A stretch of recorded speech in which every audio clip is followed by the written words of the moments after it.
بیچاری کئی روز سے دم توڑ رہی ہے، ڈر ہے خبر بد نہ میرے منہ سے نکل جائے، تقدیر تو مبرم نظر آتی ہے ولیکن پیران کلیسا کی دعا ہے کہ یہ ٹل جائے۔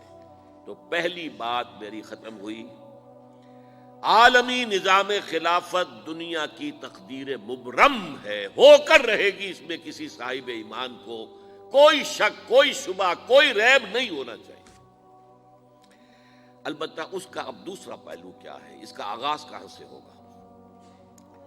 پہلی بات تو یہ، ہمارے بعض لوگوں کے ذہنوں میں، سادہ دل لوگ وہ سمجھتے ہیں کہ پوری دنیا میں ایک ہی دفعہ آ جانی چاہیے۔ یہ کوئی علاقائی خلافت تو نہیں ہو سکتی، خلافت تو عالمی ہوتی ہے۔ ان سے میں کہتا ہوں عالمی خلافت کب تھی جناب؟ یہ تو نہ خلافت راشدہ میں عالمی تھی، کیا ہندوستان شامل تھا اس میں؟ کیا چین شامل تھا؟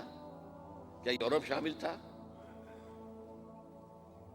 اور پھر جو خلافت کے نام سے جو ملوکیت چلی ہے، وہ بھی صرف آپ دور بنو امیہ میں کہہ سکتے ہیں کہ وہ پورا عالم اسلام کم سے کم اس کے تحت تھا۔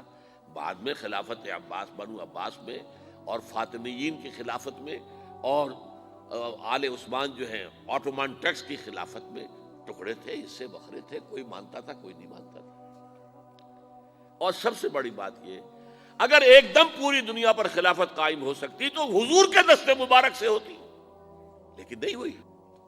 نتیجہ کیا نکلا؟ ایک ملک میں حضور نے قائم کر دی، جزیرہ نما عرب، یہاں خلافت قائم ہو گئی، حضور خلیفہ ہے۔ اس کے بعد آپ کے خلفائے راشدین نے پھر اس کو وسعت دی، شرقاً غرباً شمالاً، 3 کالمز نکلے ہیں فوجوں کے، صحابہ کرام کے، 3 کالمز، ایک ایسٹ ورڈ، ایک ویسٹ ورڈ، ایک نارتھ ورڈ۔ ایک عراق کو فتح کرتے ہوئے ایران میں پہنچ گیا، خراسان تک چلا گیا۔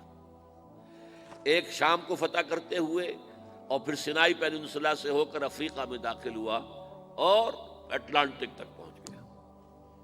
تیسرا سیدھا شمال میں گیا، لیکن یہ زیادہ دور نہیں جا سکتا تھا، کوکیشین ماؤنٹینز آ گئے، کوہ قاف۔ اس زمانے میں تو یہ یوں سمجھیے کہ امپیسیبل تھا نا، کوہ قاف، لہذا وہاں آ کر رک گیا بابا۔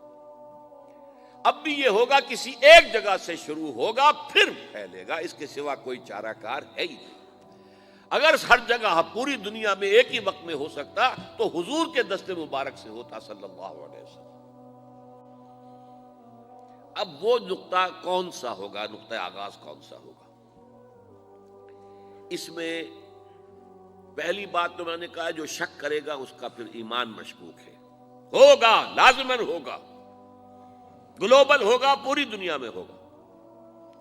کہاں سے شروع ہوگا اس میں آپ اختلاف کر سکتے ہیں، لیکن مجھے تو 2 حدیثیں تو ملی ہیں جن سے یہ اندازہ ہوتا ہے کہ یہ اس مشرقی خطے سے ہوگا، عرب کے مشرق کی جانب کسی ملک سے ہوگا، کسی خطے سے ہوگا۔ وہ حدیثیں بھی اب آپ پڑھ لیجیے پہلے۔ پھر میں کہہ رہا ہوں یہ خزانہ ہے جو ہم نے آپ کی خدمت میں پیش کیا ہے، کاش کہ آپ اس کی قدر کر سکیں، یہ حدیثیں آپ کو ازبر ہو جائیں، یاد ہو جائیں، لوح قلب پر نقش ہو جائیں۔ ہندوستان اور خراسان یعنی موجودہ افغانستان کا ذکر ابن ماجہ کی روایت ہے، عن عبداللہ ابن الحارث رضی اللہ تعالی عنہ قال رسول اللہ صلی اللہ علیہ وسلم یخرج ناس من المشرق یوطئون للمہدی یعنی سلطانہ، یعنی سلطانہ، دونوں طرح سے پڑھ سکتے ہیں۔ حضرت عبداللہ ابن حارث فرماتے ہیں رضی اللہ تعالی عنہ کہ حضور نے ارشاد فرمایا، مشرق کی طرف سے وہ فوجیں نکلیں گی، لوگ آئیں گے جو عرب میں مہدی کی حکومت قائم کریں گے۔ یہ مہدی کون ہوں گے اس کا ذکر میں ذرا بعد میں کروں گا، لیکن نوٹ کر لیجئے کہ مہدی سے پہلے لازماً کسی مشرقی علاقے کے اندر وہ نظام قائم ہو چکے گا، تب وہاں سے فوجیں آئیں گی نا۔ یہ مشرق کون سا ہے؟ عرب کے مشرق میں آپ چلیے، ایران بھی آ جائے گا، افغانستان بھی ہے، پاکستان بھی ہے، اور اگر اسے اور توسیع دیں تو ہندوستان بھی ہے۔ یہ ہے عرب کا مشرق، اس سے فوجیں جائیں گی۔ اس کا کیا مطلب ہے کہ اس میں سے کسی جگہ پر نظام خلافت پہلے قائم ہو جائے گا، تاکہ وہاں سے فوجیں جائیں گی جو جزیرہ نما عرب میں حضرت مہدی کی حکومت کو قائم کریں گی۔ اب دوسری حدیث سنیے، یہ سنن ابن ماجہ کی حدیث تھی جو میں نے آپ کو سنائی، آپ نے پڑھی۔ دوسری، عن ابی ہریرہ رضی اللہ تعالی عنہ، یہ ترمذی شریف کی روایت ہے، قال قال رسول اللہ صلی اللہ علیہ وسلم یخرج من خراسان رایات سود لا يردها شیء حتی تنصب بإیلیا، خراسان کے علاقے سے سیاہ جھنڈے لے کر فوجیں آئیں گی، ان کا رخ کوئی موڑ نہیں سکے گا، ان کو پیچھے پھیر نہیں سکیں گے کوئی بھی، یہاں تک کہ وہ یروشلم میں جا کر جھنڈے نصب کر دیں گے۔ ایلیا حضور کے زمانے میں یروشلم کو کہتے تھے۔ یہ یروشلم تھا جب حضرت سلیمان کی حکومت تھی، اور یہاں پر معبد سلیمانی، ہیکل سلیمانی قائم ہوا، پھر یہ یروشلم ہی رہا ہے تاریخ میں، یہاں تک کہ سن 70 عیسوی میں جب ٹائٹس رومی جنرل نے اس کو گرایا، ختم کیا، سیکنڈ ٹیمپل گرا دیا، اور یہاں سے یہودیوں کو کہا نکل جاؤ یہاں سے، کوئی یہودی باقی نہیں رہا، تب بالکل تہو بالا برباد کر دیا۔ اس کے کوئی 150 سال بعد ہیڈریان، رومن ایمپرر ہیڈریان، اس نے پھر دوبارہ آباد کیا اس شہر کو۔ 150 سال تک یہ بالکل بنجر اور بالکل غیر آباد پڑا تھا۔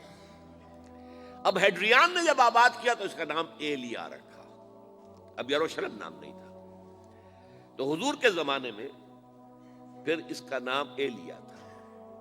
اور اب اس سے کیا معلوم ہو رہا ہے کہ یہ یروشلم مسلمانوں کے قبضے سے اس وقت نکلا ہوا ہوگا، ایک دفعہ پہلے نکلا تھا، سن 1099 عیسوی میں مسلمانوں کے ہاتھ سے نکلا، کروسیڈرز عیسائیوں نے آ کر اس کو قبضے میں کیا، لاکھوں مسلمانوں کو مارا، قتل کیا۔ اس کو 1187 عیسوی میں واپس لیا ہے، کس نے لیا ہے؟ صلاح الدین ایوبی، کرد، عرب کھوکھلے ہو چکے تھے، عربوں نے کھویا، واپس نہیں لے سکے، بہت حکومت کر چکے تھے، 400-500 برس کی حکومت کر کے، اور ان کے عیش اور ان کے آرام، اب ان میں جان نہیں تھی کہ وہ واپس لے سکے۔ واپس لینے والا گرم کرد خون تھا، صلاح الدین ایوبی۔ تو گویا کہ اب آپ سمجھئے کہ 88 برس تک عیسائیوں کا قبضہ رہا یروشلم پر۔ اب 1967 میں یہودیوں نے قبضہ کیا ہے، اور اب 38 برس تو ہو گئے، 88 نہیں تو 38 برس تو ہو گئے، لیکن وہ دور آئے گا کہ اب پھر لیں گے، لینے والے عرب بھی نہیں ہوں گے، خراسان کے علاقے سے فوجیں آئیں گی۔ یہ خراسان کیا تھا؟ ایلیا تو میں نے آپ کو بتا دیا، یروشلم کا نام ہے۔ خراسان اس زمانے میں ایک بہت بڑے ملک کو کہتے تھے، کچھ حصہ پاکستان کا بھی اس میں شامل ہے، کچھ حصہ ایران کا بھی ہے، ایران کے اس حصے کو اب بھی خراسان کہتے ہیں، وہ ایک صوبہ ہے، خراسان ایک صوبہ ہے ایران کا چھوٹا سا۔ پاکستان میں خاص طور پر یہ جو علاقہ مالا کنڈ ایجنسی کہلاتی ہے، اس سے اوپر جتنا علاقہ ہے، اور یہ جو واخان کی ایک پٹی آتی ہے اوپر، واخان افغانستان کی ایک پٹی سی دم سی چلی آتی ہے جو جا کر چائنا کی سرحد سے مل جاتی ہے، یہاں سے لے کے یہاں تک یہ جو مالا کنڈ کا وہ درہ ہے اور پہاڑ ہے، یہ بھی خراسان کا حصہ ہے۔ باقی تقریباً 2/3 آف افغانستان ساؤدرن حصہ نہیں ہے خراسان کا حصہ، یہ سیستان کہلاتا تھا، یہ خراسان نہیں ہے، لیکن یہ کہ اوپر کا 2/3 آف افغانستان، اور اس کے ساتھ یہ جو عرب، جو اب یہ ترک ممالک آزاد ہوئے ہیں سوویت یونین کی ڈسولوشن کے ساتھ، یہ سارا علاقہ کہلاتا ہے خراسان بزرگ، دی گریٹ خراسان۔